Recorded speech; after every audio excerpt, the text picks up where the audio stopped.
पूर्णिमा, उनकी बहुत बहुत बधाई हो। बाबा कुबेर भंडारी आप सबको स्वस्थ रखे। मेरा निवेदन है, अगर तुम्हारे घर में अशांति ज्यादा होती है, क्लेश बड़ा ज्यादा होता है, आप पूर्णिमा का व्रत करें ना करें, पर पूर्णिमा को खीर प्रसाद घर में अवश्य बना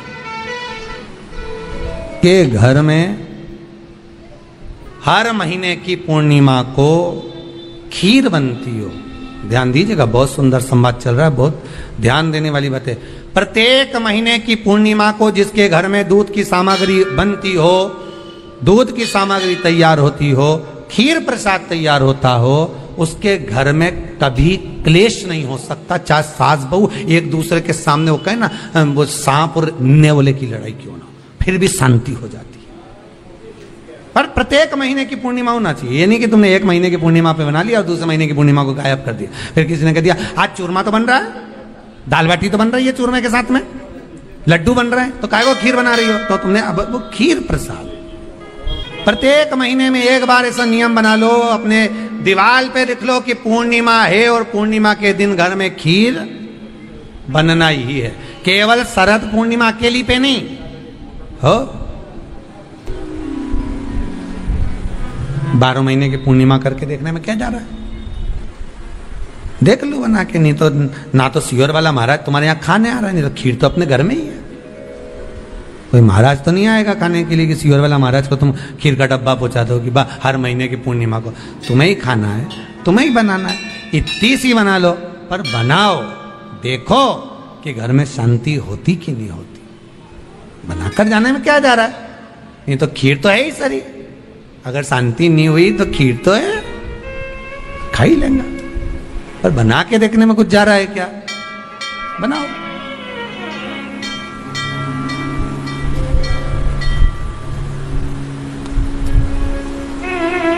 उसकी महत्वता को जानना है।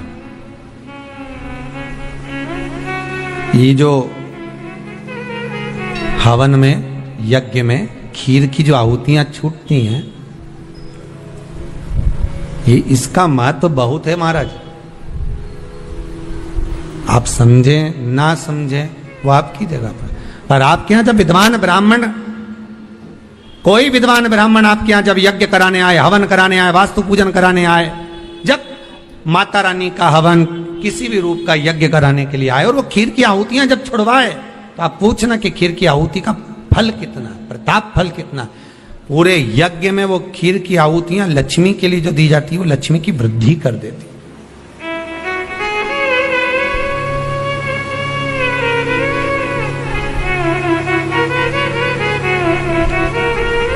उसका महत्व कितना बढ़ जाता है, उसका महत्व कितना प्रबल हो जाता है। खीर क्या होता है? बनाइए। पूर्णिमा के व्रत का महत्व चंद्र से, और जिसके यहाँ क्लेश हो, कोई व्यक्ति मीठा बोलकर आपसे स्नेहवश प्रेम बढ़ाकर, स्नेह बढ़ाकर, आपसे प्रेम वात्सल्यता करुणा स्नेह बढ़ाकर जब आपसे कुछ धन लेकर चले गया हो और अब आप उससे मांग रहे हो, आप उससे लेना चाहते हो और फोन कर रहे हो, मिलने जा रहे हो कि मेरा पैसा दे दे भैया, और वो प्रेम खत्म कर चुका है, स्नेह खत्म कर चुका है, धन नहीं दे रहा, वहां पर भी ये पूर्णिमा का व्रत काम करता।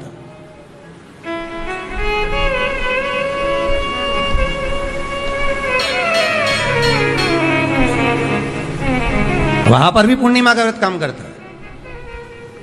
कहा व्रत करने वाला व्यक्ति जो पूर्णिमा का व्रत करता है, चावल का, अक्षत का, श्वेत वस्त्र में, सफेद कपड़े में अक्षत रखकर, जो जिससे धन लेना है प्रेम वश लेकर गया है, स्नेह वश लेकर गया है और नहीं दे रहा है, उसका स्मरण कर कर ब्राह्मण देव को दे देने पर भी महाराज चंद्र की दशा सुधर कर लक्ष्मी का भाव वापिस प्राप्त हो जाता, पुनः वापिस। चंद्र से शिव भी जुड़े हैं, चंद्र से नारायण भी जुड़े हुए हैं। पूर्णिमा के दिन चावल का एक आखा दाना, आखा दाना जानते हो, पूरा खंडित चावल नहीं, कितना चावल? एक दाना चावल का शंकर भगवान के शिवलिंग पर समर्पित करिए। एक बेलपत्र जिसका डंडी का मुख अपनी ओर हो, जहां से चावल चढ़ाया है उस चावल के ऊपर अपनी कामना कर कर रख दीजिए और चंद्रमौली भगवान का स्मरण करिए। कौन से भगवान? शंकर भगवान का सर्वश्रेष्ठ सुंदर नाम है चंद्रमौली। चंद्रमौली भगवान का स्मरण करिए, अपनी कामना कर कर बेलपत्र समर्पित कर कर शिव जी पर एक लोटा पानी, एक जल पात्र समर्पित करो, कलश से जल चढ़ा दीजिए, नयनों में वो जल लगाकर अपनी कामना कर कर वापिस घर को आइए। आएगी जो कामना करी है मेरा चंद्रमौली भोलेनाथ उसे पूर्ण कर ही देगा। पूर्णिमा के दिन आप शाम को प्रदोष काल के समय लोटा पानी, उसमें 5 बेलपत्र रखकर, एक कमल गट्टा डालकर भगवान चंद्रेश्वर महादेव के नाम से भगवान शंकर को चढ़ा दीजिए। आपकी जो कामना हो वो कामना कर कर चढ़ाएं, विनती करें चंद्रेश्वर महादेव को और निवेदन करें कि हमारा ये कार्य सफल हो।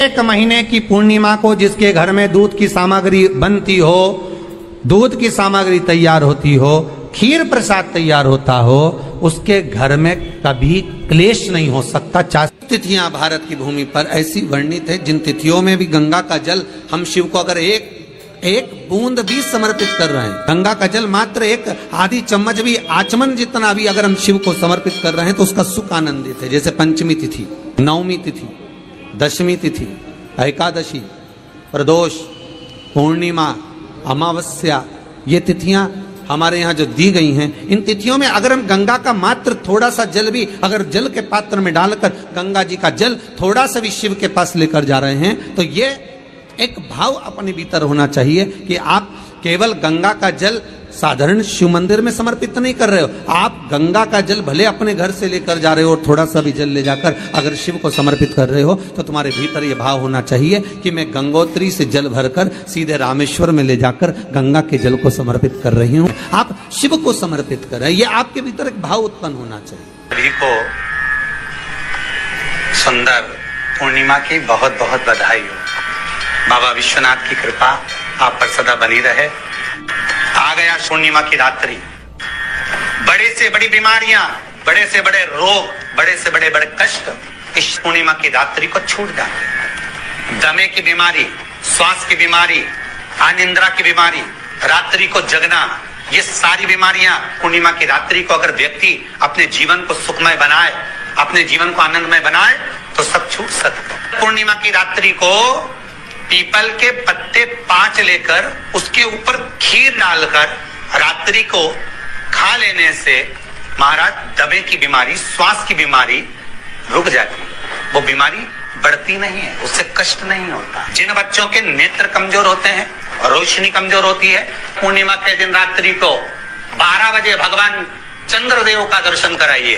5 से 7 मिनट तक नयन मिलाए चंद्रदेव के साथ और बाद में एक पीपल के पत्ते पर खीर जो चंद्र के नीचे रखी हुई है उसी खीर को चटा दीजिए। फिर चंद्र का दर्शन कराओ, फिर खीर को चटा दीजिए। महाराज नयन की ज्योति बढ़ती है, नींद नहीं आती तो निंद्रा देवी प्रवेश करती है, निंद्रा अच्छी आती है, आनंदित होता है। महाराज जिस व्यक्ति के शरीर में गांठ पड़ जाती हो, शरीर काला पड़ जाता हो, चट्टे पड़ जाते हो या दांत खाज खुजली हो जाता हो, उसके लिए भी पूर्णिमा की रात्रि को 12 बजे महाराज भगवान चंद्रदेव के लिए 21 दिए जलाए जाते हैं। उस 21 दिए की कालोज एक थाली में इकट्ठी करी जाती है, कालोज को इकट्ठी कर शरीर में गाय के घी के साथ में जहां जहां जगह पर चट्टे हैं, गांठ है, वहां लगाया जाता है। उसको 5 या 7 दिन लगाइए, उसके बाद में रोज प्रतिदिन लगाने के आधे घंटे बाद स्नान कर लीजिए, आराम लगना प्रारंभ हो जाता है। हमारा आज पूर्णिमा की रात्रि से लेकर कार्तिक पूर्णिमा की रात्रि के बीच में जो दामोदर भगवान का, कृष्ण का, शिव का मंगल आनंद करेगा, अभिषेक करेगा, पूजन करेगा, स्मरण करेगा, उसके सारे दुख दरिद्र दूर हो जाएंगे। रात्रि को आप बड़े प्रेम से खीर बनाओ, चंद्रदेव की साक्षी में रखो, भोग लगाओ भगवान श्री हरि को।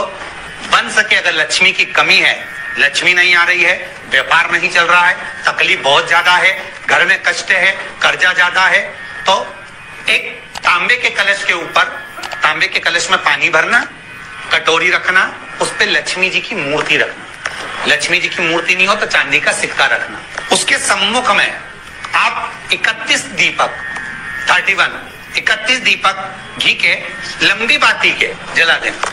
महाराज एक एक कमल गट्टा उस 31 दिए के अंदर डाल देना और लक्ष्मी जी का पूजन करना, लक्ष्मी जी का स्मरण करना, खीर का भोग लगाना, पान के पत्ते पर खीर रखना, 5 पत्ते पर खीर का भोग लगाना और माता लक्ष्मी से विनती करना। सुबेरे 4 बजे तक वो रखे रहने देना, सुबह 4 बजे वो उठाना, लक्ष्मी को वापिस तिजोरी में या सिक्का हो तो उसको अलमारी में रख देना। जो खीर बनी है वो प्रसाद के रूप में सुबह 8 बजे, 10 बजे, 9 बजे जब खाना हो प्रेम से पाना। माता जो दिए लगाए हैं वो ठंडे हो गए होंगे, उनको रखे रहने देना, बाद में काम आते रहेंगे, या दिए विसर्जन करना हो तो आपकी मर्जी। पर वो मिट्टी के दिए लगेंगे, आटे के दिए नहीं लगेंगे, मिट्टी के दीप लगाना है आपको। 31 घी के दिए लगाना है। लक्ष्मी जी का पूजन करो, कंकु, चावल, हल्दी, मोली से सब तरह से। पूर्णिमा की रात्रि को सुख मिलेगा, आनंद मिलेगा, लक्ष्मी की वृद्धि होगी, कार्य सिद्धि होगी। दूसरा क्रम, पूर्णिमा के दिन आप शाम को प्रदोष काल के समय 4:30 बजे से 6 बजे के बीच में 1 लोटा पानी, उसमें 5 बेलपत्र रखकर, 1 कमल गट्टा डालकर भगवान चंद्रेश्वर महादेव के नाम से भगवान शंकर को चढ़ा दीजिए। आपकी जो कामना हो वो कामना कर चढ़ा, विनती करें चंद्रेश्वर महादेव को और निवेदन करें कि हमारा ये कार्य सफल हो। केवल पूर्णिमा के दिन चढ़ाइए, कार्तिक पूर्णिमा तक क्या फल मिलता है हमको जरूर भी। पूर्णिमा की रात्रि को और कार्तिक पूर्णिमा की रात्रि को गर्भवती नारी अपनी नाभि पर यदि चंद्र की दृष्टि पड़वा लेती है तो बच्चा विकलांग पैदा नहीं होता है। गर्भ से जो बालक होगा श्रेष्ठ होगा, विद्वान होगा, चतुर होगा, पढ़ने में होशियार होगा, क्योंकि ये चंद्र की किरणें जब समुद्र में उछाल ला सकती हैं तो आपके जीवन में भी तरक्की ला सकती है, उछाल ला सकती है। यदि काया का रोग हो गया, मान लो शरीर कहीं से सफेद पड़ रहा है, कहीं से काला पड़ रहा है, शरीर में से खाल की फुकड़ी निकलना प्रारंभ हो गई हो, शरीर में काले काले चट्टे पड़ना चालू हो गए हों, या कोई विशेष रोग हो गया, कोई विशेष में रोग है, बीमारी है, काया बेकार हो रही है, तो सीधी सीधी बात शिव महापुराण की कथा कहती है, सुंदर आनंद में श्रवण कर कर आप अपने जीवन को, ये पूर्णिमा शिव महापुराण की कथा कहती आ रही है। कुछ नहीं करना, पीपल का एक पत्ता, उस पत्ते पर थोड़ा सा चावल, पूर्णिमा की रात्रि को अपने हाथ में लेकर अपने नयनों से लगाकर शरीर पर से स्वयं उतारकर उसको दरवाजे के पास रख दीजिए। पूर्णिमा की रात्रि को पूर्ण होने पर उस चावल को दूसरे दिन सूंघ कर बहते हुए पानी में डाल दीजिए। महाराज कितने भी रोग से ग्रसित हो गए, पीपल का एक पत्ता 52,000 ब्राह्मण की साक्षी कराता है। महाराज बहुत ध्यान देना, पीपल के वृक्ष में स्वयं नारायण का, मेरे कृष्ण का वास है। स्वयं भगवान गीता के अंतर्गत कहते हैं कि मैं पीपल का वृक्ष हूं, नारायण उसी में वास। 52,000 ब्राह्मणों का वासा एक पीपल के पत्ते में होता है। और आपको पहले भी कथा में कहा, गाय, ब्राह्मण, बहन, बेटी, ये सब काल का हरण करने वाले हो, काल को हरने वाले हो। रोग को मिटाइए, शिव का स्मरण कर। पूर्णिमा का जो चंद्र है वो विशाल का है, और उस चंद्र की पूर्णता में हमारी अभिलाषाएं भी पूर्ण हो। पूर्णिमा के व्रत में किस भगवान की पूजन होती है? तो कहा पूर्णिमा के व्रत में केले के खंभ लगाकर पूर्णिमा का जो अध्यापन होता है, पूर्णिमा की जो पूजन होती है, उस पूजन में शंकर और पार्वती की पूजन की जाती है, शिव और नारायण की पूजन करी जाती है, शंकर और पार्वती का स्मरण किया जाता है। किसकी पूजन होती है? शिव पार्वती। क्यों शंकर और पार्वती का पूजन क्यों करा जाता है पूर्णिमा के व्रत में? क्योंकि शिव और माता पार्वती ही केवल एक ऐसे हैं जिन्होंने अपूर्ण लक्ष्मी को भी पूर्ण बना दिया था। किसको पूर्ण बनाया है? लक्ष्मी। पूर्णिमा के दिन अगर आप शंकर भगवान को एक लोटा पानी अगर शिव को समर्पित कर रहे हो, श्वेत पुष्प को रखकर शंकर जी के ऊपर सफेद फूल को चढ़ाकर अगर एक लोटा जल भी, एक पात्र जल भी शंकर को समर्पित कर रहे हो, तो ये लक्ष्मी के लिए ही तो कर रहे हो। और कौन सी लक्ष्मी? पूर्ण लक्ष्मी। पूर्णिमा के नारियों को, स्त्रियों को अखंड सौभाग्य के लिए जो नारी वैधव्य नहीं होना चाहती है, उस नारी को पूर्णिमा के कितने व्रत करना चाहिए? जिस नारी के यहाँ संतान नहीं हो, औलाद नहीं हो, उसको पूर्णिमा के कितने व्रत करना चाहिए? जिस नारी का पुत्र पति बहुत बीमारी से ग्रसित हो, लग रहा हो कि ये मेरा बेटा बहुत बड़ी बीमारी में घिरा हुआ है, तो नारी को कितने व्रत करना चाहिए? स्वयं भगवान कृष्ण ने माता यशोदा को द्वापर में भी बताया है कि पूर्णिमा के 32 व्रत होते हैं। कितने व्रत होते हैं? 32। हम भगवान कृष्ण यशोदा रानी को, माता यशोदा जी को भी बता रहे हैं 32 व्रत। अब आपको किसी ने बता दिया होगा कि 8 कर लो, 7 कर लो, 6 कर लो, 12 कर लो, इसलिए आपने बोला कि 12 कर लीजिए, 32 कर लीजिए। नारी वैधव्य होकर ना मरे, उसका पति कोई रोग से ग्रसित ना हो, उसका पुत्र किसी रोग में ना पड़े। कितना सुंदर संवाद लिखा है। अगर किसी माता का पुत्र मान लो किसी नशे में डूबा हुआ है, कोई नशा कर रहा है और गलत नशा है, आपको लग रहा है कि ये नशे में डूबा हुआ है, आपको लग रहा है कि ये गलत जगह पर डूब गया है, आपको लग रहा है कि मद्रापान में, मांसाहार में या अधिक गांजा आदि का जो भी नशे होते हैं, जितने भी नशे, उसमें डूब चुका है और माँ उसको समझा रही है, तू नशे में मत डूब, तू इस काम को मत कर, तू ये गलत कर्म मत कर। माँ उसको समझा कर हार गई। तो मेरा माताओं से निवेदन है, आप उसको समझाना बंद कर दो, एक काम करना प्रारंभ कर दीजिए। हमें जो शिव महापुराण के माध्यम से शास्त्र कह रहा है कि आप 32 पूर्णिमा के व्रत प्रारंभ कर। उसमें करना क्या है? आपको केवल जिस दिन व्रत रहे, रात्रि के समय पर कोई भी मीठा, कुछ भी सामग्री आप चंद्र की रोशनी में, चंद्र को अर्घ देने के बाद, पूजन करने के बाद उसको रखो, और वही सामग्री जो नशा कर रहा है उसको पूर्णिमा के दूसरे दिन उसको खिलाओ। आप धीरे धीरे खिलाना चालू करेंगे, जिस नशे में वो डूबा हुआ है उस नशे से वो छूटना प्रारंभ हो जाएगा। 2 पूर्णिमा व्रत करके तो देखो, तीसरे में तुम्हें जरूरत ही नहीं पड़ेगी, धीरे धीरे आप वो छूटना प्रारंभ हो जाएगा। अगर नारी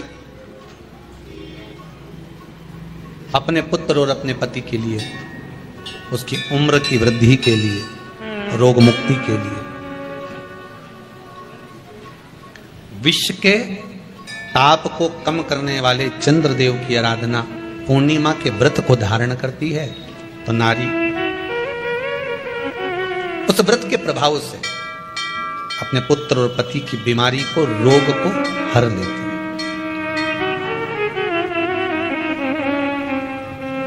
रोग का हरण कर लेती।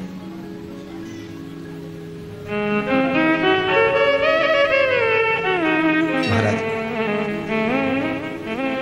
जो बच्चा बुद्धि से विकलांग हो, विद्या में कमजोर हो, परीक्षा हॉल में पेपर देते समय भूल जाता हो, वे एक काम ना करता हो, निवेदन है किसी भी पूर्णिमा की रात्रि को 12 बजे गाय के, गौ माता देसी गाय के जो 4 थन होते हैं, उन 4 थन में से जो आगे के थन होते हैं, 2 पीछे की ओर होते हैं, 2 आगे की ओर होते हैं, तो जो आगे के 2 थन है उस थन का दूध निकलवा लिया जाए, और उस दूध का कोई भी मीठा पदार्थ बनाओ तो ठीक है, ना बनाओ तो उसी दूध में शक्कर मिलाकर पूर्णिमा की रात्रि को, जो विवेक से कमजोर हो, बुद्धि से कमजोर हो, या याद करा हुआ सब भूल जाते हो, या आपके लिए भी है कोई चीज रखते हो भूल जाते हो, विवेक याद नहीं रहता, बुद्धि में इतना प्रबल बल नहीं आ पाता, याददाश्त कमजोर होती चली जा रही, तो किसी भी पूर्णिमा की रात्रि को 12 बजे गाय के आगे के 2 थन का दूध, उसमें कोई पदार्थ, शक्कर, गुड़ कुछ में मिलाकर भगवान के चंद्रदेव की साक्षी में उसको पिला दिया जाए। महाराज, बार बार पिलाने की जरूरत ही नहीं पड़ेगी, एक ही बार में काम कर जाएगा और विवेक पूर्ण तरह से कार्य करने लगेगा। इसी गाय के आगे के 2 थन का दूध बड़ा प्रबल होता है। पूर्णिमा की रात्रि को 12 बजे उसका प्रयोग किया जाए। दूध को निकाल लो, शाम के समय, रात्रि के समय ग्वाले से कहकर, जिसके यहाँ पर देसी गाय हो वहां निकलवा कर उसको रखा जाए, उसका पान करा जाए। रोग बीमारी में प्रबलता का विधान में कहा गया कि 32 पूर्णिमा का पहला संकल्प होना चाहिए, उसके बाद आपकी 32 पूरी हो जाए, फिर आप दूसरे और व्रत कर लो, फिर 32 कर लो, फिर 32 कर लो, पर उसमें पूर्णता का भाव। इन नयनों में नंबर बढ़ते चले जा रहे हो, चश्मा उतर नहीं रहा हो, दूर का नहीं दिखे, कहीं किसी को पास का नहीं दिखे, रहते हैं। उसके लिए तुलसी की जो डंडी होती है, तुलसी जैसे बेलपत्र की जो ये डंडी है, ऐसी तुलसी का जो पत्ता होता है, उस पत्ते की जो डंडी होती है, उस डंडी को चंद्रमा को देखा जाता है। उस डंडी की जो कोर होती है, उस कोर को दृष्टि से मिलाया जाता है। माँ की रात्रि ठीक 12 बजे आप चंद्रमा की, जैसे चंद्रमा का भाग, उस चंद्रमा के भाग को आप उस डंडी के भाग से निहारने का प्रयास करें। महाराज घर में आई है, घी का दिया लगाई है, उस घी के दीप को लगाने के बाद पूर्णिमा के दिन उस पर एक प्लेट थोड़ी तिरछी करके रख दो, जिससे उसकी कालोच काई की, उस दीप की, घी के दीप की कालोच उस प्लेट पर आ जाए। थोड़ी सी कालोच ले लीजिए, 5-10 मिनट में आ जाएगी। उसको गाय के घी में मिलाकर आंखों में सुरमा लगाकर रात्रि को सो जाइए। 3 दिन बाद आप महसूस करेंगे कि नेत्र की ज्योति बढ़ना प्रारंभ हो रही है। अब इस प्रयोग को करने में कोई धन लगा तुम्हारा? अरे बोलो तो सही, कोई दौलत लगी तुम्हारी, कोई संपदा, या फिर तुमने सियोर वाला महाराज के लाके खूब बटोर के दे दिया, कुछ लगा नहीं। तुम करोगे, लाभ तुम्हें मिलेगा। ये जितनी पूर्णिमा के व्रत हैं, जितने 12 महीने जो पूर्णिमा पड़ती है, पूनम पड़ती है, ये भले दुनिया के लोग कहते हैं कि ये भगवान राधा और कृष्ण से संबंध, हम और कृष्ण से संबंध रखते हैं, पर इनका यदि सही संबंध समझा जाए, इनके सही संबंध का यदि स्मरण करा जाए, इनके सही संबंधों का यदि वर्णन किया जाए, तो शिव और चंद्रमा के जो मिलन का केंद्र बिंदु है वही पूर्णिमा है। केवल एक पूर्णिमा वहीं तक नहीं रही कि भगवान कृष्ण और राधा जी ने रास किया, केवल वहीं तक उसकी सीमितता नहीं है। अध्यात्म महापुराण की कथा कहती है महाराज, पूर्णिमा का जो चंद्र है वो विशाल का है, और उस चंद्र की पूर्णता में हमारी अभिलाषाएं भी पूर्ण हो। आप आस्था चैनल के माध्यम से जितने लोग कथा सुन रहे हैं, फेसबुक यूट्यूब पर जितने कथा सुन रहे हैं, और कुबेरेश्वर धाम में जितने कथा सुन रहे हैं, आप में से कितने लोग हैं जो पूर्णिमा का व्रत करते हैं? जो माताएं करती हो जरा हाथ उठाइए। पूर्णिमा का व्रत जो करते हो ना आप लोग, रखिए हाथ। अब पूर्णिमा के व्रत में आपने कई बार किताब पढ़ी होगी पूर्णिमा की, या आपने व्रत किया होगा, या पूर्णिमा का व्रत आप धारण करे होगे, तो उसमें पूजन कौन से भगवान की होती है? पूर्णिमा के व्रत में किस भगवान की पूजन होती है? तो कहा पूर्णिमा के व्रत में केले के खंभ लगाकर पूर्णिमा का जो अध्यापन होता है, पूर्णिमा की जो पूजन होती है, उस पूजन में शंकर और पार्वती की पूजन की जाती है, शिव और नारायण की पूजन करी जाती है, शंकर और पार्वती का स्मरण किया जाता है। किसकी पूजन होती है? शिव पार्वती। क्यों शंकर और पार्वती का पूजन क्यों करा जाता है पूर्णिमा के व्रत में? क्योंकि शिव और माता पार्वती ही केवल एक ऐसे हैं जिन्होंने अपूर्ण लक्ष्मी को भी पूर्ण बना दिया था।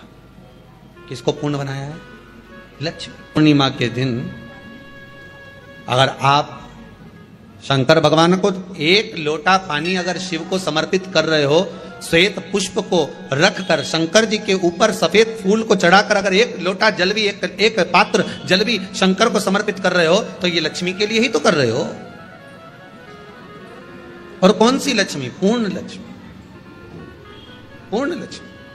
आपको पहले भी कथा में कहा, एक बार भगवान विष्णु के सामने लक्ष्मी मैया ने बहुत तेज स्वर में कह दिया था, नारायण, दुनिया के लोग आपका नाम जपते हैं, दुनिया के लोग नारायण नारायण कहते हैं, दुनिया के लोग आपका भजन करते हैं, पर सत्य मायने में कहूं ना तो मेरे बिना दुनिया के लोगों की नहीं चल सकती, मेरे बिना दुनिया नहीं चल सकती, संसार मेरे बिना नहीं चल सकता। भगवान विष्णु ने कहा ये तो गलत है लक्ष्मी आपका कहना। एक दिन लक्ष्मी को अहंकार आ गया, अहंकार के संबोधन जब माता लक्ष्मी करने लगी तो भगवान, उसी समय पर भगवान विष्णु को क्रोध आ गया, और भगवान विष्णु ने कह दिया लक्ष्मी तू इतनी बड़ी बड़ी बात कहती है कि तेरे बिना नहीं रह सकती संसार। मैं तुझे कहता हूं लक्ष्मी तू अपूर्ण है, तू अपूर्ण है, तू पूर्ण कब हो गई?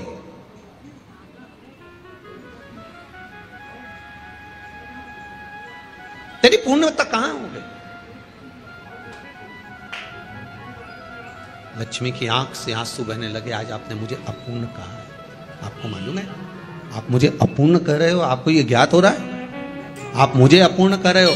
भगवान कहते हैं हाँ लक्ष्मी मैंने तुझे अपूर्ण कहा है। अपूर्णता का मतलब आप जानते हो ना? भगवान कहते हैं लक्ष्मी मैं सब जानता हूं। लक्ष्मी रोती हुई माता सरस्वती के पास पहुंच गई। सरस्वती ने पूछा क्या बात है लक्ष्मी, क्यों रो रही हो? लक्ष्मी जी ने कहा क्या बताऊं सखी, मेरे पति ने आज मुझे अपूर्ण कह दिया है। तो क्यों रो रही है तू? अपूर्ण अगर कह दिया, पति ने ही तो कहा है ना, तो क्यों रोना, चल मेरे साथ में। और सरस्वती मैया माता लक्ष्मी को लेकर सीधे पहुंच गई माता पार्वती के यहाँ। माता पार्वती के यहाँ जब पहुंची, माता पार्वती जी ने लक्ष्मी जी को देखा और सरस्वती को देखा तो पूछा कि बात क्या है, क्या हो गया ऐसा, क्या हुआ, क्या है ऐसा जो तुम दोनों आज मेरे पास में आई, क्या हुआ। पार्वती जी कुछ बोलती, शिव जी का ध्यान माता सरस्वती की ओर और लक्ष्मी की ओर गया और भगवान शंकर जान गए कि आज भगवान नारायण ने लक्ष्मी जी को अपूर्ण कहा है। अब देखें माता पार्वती क्या कर सकती है, इसको पूर्ण बनाने के लिए करेगी क्या। क्या हुआ, माता सरस्वती जी बोली लक्ष्मी को अपूर्ण कर दिया। अपूर्ण कर दिया, हाँ तो क्या सोचना उसके लिए, इसको मैं अभी पूर्ण बना देती। माता जगतजननी पार्वती ने गोदी में विराजमान गणेश जी को उठाया और उठाकर लक्ष्मी जी की गोद में दे दिया। ले लक्ष्मी, आज से तू पूर्ण हो गई, लक्ष्मी आज से तू पूर्ण है। गोदी में जब तक संतान नहीं है तो नारी को लोग अपूर्ण समझते हैं। पर माता पार्वती जी ने संपूर्ण ब्रह्मांड में एक सिद्धता प्रदान कर दी कि अपने गोदी के लाल को, अपने गोदी के पुत्र को माता ने लक्ष्मी की गोद में देकर लक्ष्मी को पूर्ण बना दिया। वो दिन कौन सा था, पूर्णिमा का दिन, लक्ष्मी को पूर्ण करने का दिन, पूर्ण करने। केवल अमृत ही नहीं बरसता, पूर्णिमा के दिन लक्ष्मी भी बरसती। पूर्णिमा के कितने व्रत होते हैं, बोलते जाओ जरा, जल्दी जल्दी बोलो। पूर्णिमा के नारियों को, स्त्रियों को अखंड सौभाग्य के लिए, जो नारी वैधव्य नहीं होना चाहती है उस नारी को पूर्णिमा के कितने व्रत करना चाहिए। जिस नारी के यहाँ संतान नहीं हो, औलाद नहीं हो, उसको पूर्णिमा के कितने व्रत करना चाहिए। जिस नारी का पुत्र, पति बहुत बीमारी से ग्रसित हो, लग रहा हो कि ये मेरा बेटा बहुत बड़ी बीमारी में घिरा हुआ है, तो नारी को कितने व्रत करना चाहिए। स्वयं भगवान कृष्ण ने माता यशोदा को द्वापर में भी बताया है कि पूर्णिमा के 32 व्रत होते हैं। कितने व्रत होते हैं, 32। हम भगवान कृष्ण यशोदा रानी को, माता यशोदा जी को भी बता रहे हैं 32 व्रत। अब आपको किसी ने बता दिया होगा कि 8 कर लो, 7 कर लो, 6 कर लो, 12 कर लो, इसलिए आपने बोला कि 12 कर लीजिए, 32 कर लीजिए। अरे यहां तो द्वापर की कथा भी कहती है। यशोदा जी ने एक बार भगवान कृष्ण को रोक कर कह दिया, ए कन्हैया रुको। कन्हैया बोले, बोलो माँ क्या बात है, कन्हैया जरा रुकिए, इधर आओ जरा। भगवान कृष्ण आए, हाँ माँ बोलिए। जगह का प्रसंग है ये, जिस समय पर राधा रानी कुरुक्षेत्र में नंद बाबा और यशोदा जी को लेकर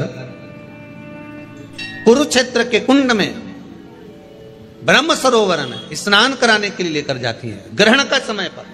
और जब भगवान कृष्ण उस कुरुक्षेत्र के उस सरोवर में स्नान करने आते हैं, तब यशोदा जी ने अपने लाला से प्रश्न किया है, पूछा है कि नारी वैधव्य होकर ना मरे, उसका पति कोई रोग से ग्रसित ना हो, उसका पुत्र किसी रोग में ना पड़े। कितना सुंदर संवाद लिखा है। अगर किसी माता का पुत्र मान लो किसी नशे में डूबा हुआ है, कोई नशा कर रहा है और गलत नशा है, आपको लग रहा है कि ये नशे में डूबा हुआ है, आपको लग रहा है कि ये गलत जगह पर डूब गया है, आपको लग रहा है कि मदिरापान में, मांसाहार में या अधिक गांजा आदि का जो भी नशे होते हैं, जितने भी नशे, उसमें डूब चुका है। और माँ उसको समझा रही है, तू नशे में मत डूब, तू इस काम को मत कर, तू ये गलत कर्म मत कर। माँ उसको समझा कर हार गई।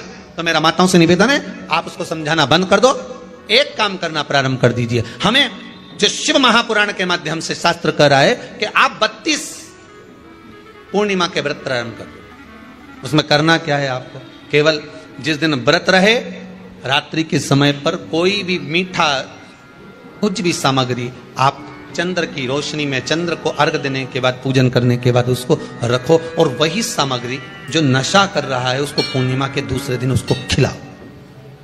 आप धीरे धीरे खिलाना चालू करेंगे। जिस नशे में वो डूबा हुआ उस नशे से वो छूटना प्रारंभ हो जाएगा। 2 पूर्णिमा व्रत करके तो देखो, तीसरे में तुम्हें जरूरत ही नहीं। धीरे धीरे आप रुक, वो छूटना प्रारंभ हो जाएगा। स्वयं भगवान कर रहे हैं। यशोदा मैया ने कन्हैया को रोक लिया कुरुक्षेत्र के उस मैदान में,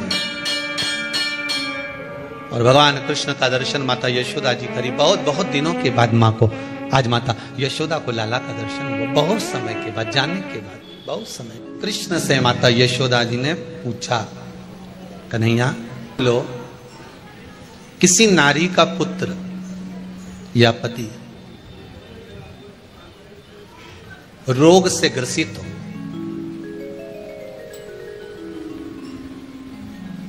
उसके पति की या पुत्र की आयु थोड़ी सी हो, तो हे कृष्ण, उस नारी को कौन सा व्रत धारण करना चाहिए या किसकी पूजन करना चाहिए? ये कुरुक्षेत्र की भूमि का संवाद है।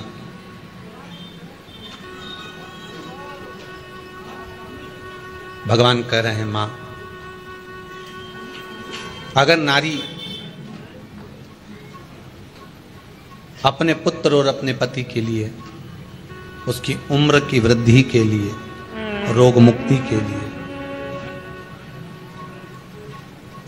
विश्व के ताप को कम करने वाले चंद्रदेव की आराधना पूर्णिमा के व्रत को धारण करती है, तो नारी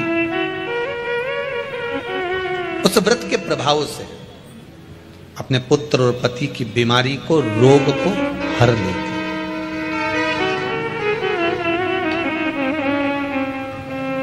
रोग का हरण कर लेती।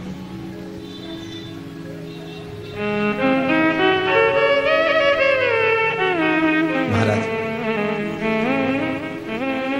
जो बच्चा बुद्धि से विकलांग हो, विद्या में कमजोर हो, परीक्षा हॉल में पेपर देते समय भूल जाता हो, वे काम ना करता हो, निवेदन है किसी भी पूर्णिमा की रात्रि को 12 बजे गाय के, गौ माता देसी गाय के जो 4 थन होते हैं, उन 4 थन में से जो आगे के थन होते हैं, 2 पीछे की ओर होते हैं, 2 आगे की ओर होते हैं, तो जो आगे के 2 थन है, उस थन का दूध निकलवा लिया जाए, और उस दूध का कोई भी मीठा पदार्थ बनाओ तो ठीक है, ना बनाओ तो उसी दूध में शक्कर मिलाकर पूर्णिमा की रात्रि को, जो विवेक से कमजोर हो, बुद्धि से कमजोर हो, या याद करा हुआ सब भूल जाते हो, या आपके लिए भी है कोई चीज रखते हो भूल जाते हो, विवेक याद नहीं रहता, बुद्धि में इतना प्रबल बल नहीं आ पाता, याददाश्त कमजोर होती चली जा रही, तो किसी भी पूर्णिमा की रात्रि को 12 बजे गाय के आगे के 2 थन का दूध,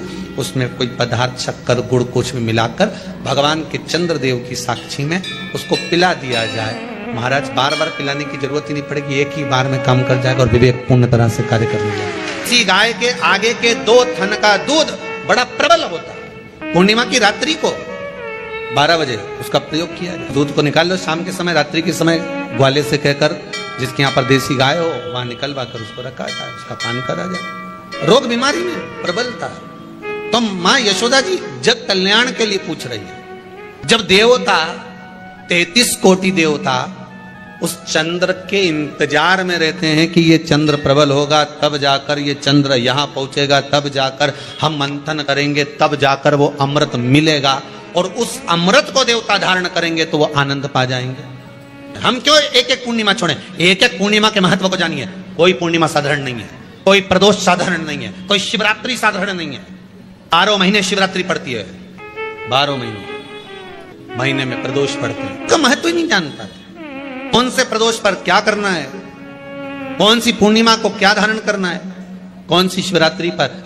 कई लोगों को तो यहां तक नहीं मालूम था कि भाई श्रावण के महीने में भी शिवरात्रि आती है। वो तो बस लोगों के कि शिवरात्रि का पूजन हुआ, तो उसका स्मरण क्यों छोड़े हम?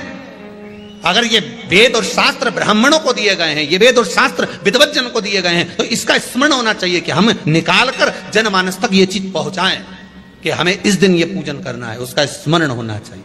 भगवान कृष्ण से यशोदा जी ने पूछा तो भगवान कृष्ण ने कहा, मां, पूर्णिमा का व्रत अगर नारी 32 पूर्णिमा धारण कर लेती है तो वो नारी वेदव्य होकर नहीं जाती, पर आप लोग व्रत जो करते हो ना, जो भी व्रत आप लोग उठाते हो, सोमवार का व्रत जैसे किसी माता जी ने उठा लिया और वो उठाने के बाद, हम तो शादी नहीं हुई थी ना जब भी सोमवार व्रत करते थे, अब शादी हो गई अभी भी हम सोमवार का व्रत कर रहे हैं, करे जा रहे हैं, करे जा रहे हैं, करे जा रहे हैं, और उसका कोई उद्यापन नहीं करा, कोई संकल्प नहीं लिया गया कि मैं 5 करूंगी कि 16 करूंगी कि 25 करूंगी कि 31 करूंगी कि 21 करूंगी। इसलिए पूर्णिमा व्रत का विधान में कहा गया कि 32 पूर्णिमा का पहला संकल्प होना चाहिए, उसके बाद आपकी 32 पूरी हो जाए, फिर आप दूसरे और व्रत कर लो, फिर 32 कर लो, फिर 32 कर लो, पर उसमें पूर्णता का भाव। अभी तक किसी के सोमवार और गुरुवार और शुक्रवार के व्रत ही पूर्ण नहीं हुआ, अभी तक चल रहा है, अभी तक चल रहा है। हम तो सोमवार का व्रत करते हैं, हम तो शनिवार करते हैं, अब शनिवार करते करते 4 साल हो गए, 6 साल हो गए, 5 साल हो गए। भगवान को तो थोड़ा बहुत कुछ खिला पिला के उनको एक बार तो विश्राम दे। भगवान भी मन में सोच रहे अब तो निपटेगी तभी छोड़ेगी। कोई भी व्रत आप करो, उस व्रत का एक संकल्प, एक नियम कि मैं इतने व्रत करूंगी, ये मेरा नियम। जैसे नवरात्रि के 9 दिन मैंने करे, व्रत धारण करे, 10वें दिन उसको छोड़ दिया। अब तुम तो सोच कर बैठी कि ये मैं 9 दिन धारण कर लूंगी, ने एक दिन बाद एकादशी पड़ रही है तो 10वें के दिन कौन छोड़े, दशहरे का भी व्रत ये भी कर लूं, 11 भी पूरी कर लूं, उसके बाद प्रदोष भी कर लूं, और प्रदोष के बाद में मैं फिर जो द्वादशी पड़ी 12 पड़ी वो कर पूरा के इसके बाद ही छोड़ूंगी। थोड़ा सा जिस व्रत को उठाया गया, जिस व्रत का नियम लिया गया है, उस व्रत का प्रदान कर फिर उसको थोड़ा सा भाग प्रदान कर हमने ये व्रत पूर्ण कर लिया। भगवान हमारा ये व्रत आपकी कृपा से, हे विश्वनाथ, हे शंभु, हे त्रिकालदर्शी, हे कैलाशी, मेरी 26 एकादशी आज पूर्ण आपकी कृपा से हुई है, इसलिए मैं उद्यापन कर रही हूं, आपकी कृपा से कर रही हूं, उसके बाद फिर उठाऊंगी, फिर कर लूंगी, पर आज मैंने पूर्णता का भाव लिया। उद्यापन नहीं करो तो किसी विद्वान ब्राह्मण को घर में बुलाकर अभिषेक पूजन करा लो, उसको भोजन करा दो, दक्षिणा आदि प्रदान कर उसको विदा कर दो, उसमें भी सुख का भाव। इतनी पूर्णिमा जम के बोल दो, 32 पूर्णिमा। कौन कर रहे हैं? भगवान कृष्ण। किसको कर रहे हैं? माता यशोदा। किसने ये व्रत धारण किया? तुम्हें कुछ मालूम है किसका होता है ये व्रत? भगवान कृष्ण ने कहा ये शंकर और पार्वती का व्रत है। किसका व्रत है? शिव और पार्वती का। पूर्णिमा का व्रत शंकर और पार्वती का व्रत। तो कोई कहे कि ये तो भगवान कृष्ण का व्रत है, तो ये तो कृष्ण भगवान तो द्वापर में आए हैं, पर पूर्णिमा का व्रत तो स्वयं माता पार्वती जी ने भी धारण करा है। जिस समय पर कार्तिकेय महाराज को गंगा मैया प्रकट कर रही थी और तारकासुर का जब संहार करना था, तब माता पार्वती ने शंकर जी से पूछा था कि तारकासुर को मारने के लिए आपके पुत्र की जरूरत है, आपका पुत्र प्रकट कैसे होगा, क्योंकि आप तब साधना में लगे रहते हो। भगवान कहते हैं चिंता मत कर, तू एक काम कर, पूर्णिमा व्रत को धारण कर। मां पार्वती भी जिस व्रत को धारण करी है, तो कोई ये द्वापर का व्रत है? यहां तो शास्त्र कह रहा है कि कोई भी अगर आप प्रसंग धारण कर रहे हो, कोई भी आप नियम धारण कर रहे हो, कोई भी आप व्रत धारण कर रहे हो, या आप किसी भी तरह का पुण्य भाग धारण कर रहे हो, तो उसमें जड़ की मूलता होना चाहिए। जड़ कहां? केवल पूर्णिमा का व्रत कोई केवल द्वापर का नहीं है, केवल त्रेता का नहीं, ये तो सतयुग के भी आगे का निकलता है। ना जाने कितने सतयुग, कितने त्रेता, कितने द्वापर हुए, तब से चला। नैनों में नंबर बढ़ते चले जा रहे हो, चश्मा उतर नहीं रहा हो, दूर का नहीं दिखे, कहीं किसी को पास का नहीं दिखे, रहते हैं। उसके लिए तुलसी की जो डंडी होती है, तुलसी जैसे बेलपत्र की जो ये डंडी है, ऐसे ही तुलसी का जो पत्ता होता है, उस पत्ते की जो डंडी होती है, उस डंडी को चंद्रमा को देखा जाता है। उस डंडी की जो कोर होती है, उस कोर को दृष्टि से मिलाया जाता है। माँ की रात्रि ठीक 12 बजे आप चंद्रमा की, जैसे चंद्रमा का भाग, उस चंद्रमा के भाग को आप उस डंडी के भाग से निहारने का प्रयास करें। मार घर में आई है, घी का दिया लगाई है, उस घी के दीप को लगाने के बाद पूर्णिमा के दिन उस पर एक प्लेट थोड़ी तिरछी कर रख दो, जिससे उसकी कालो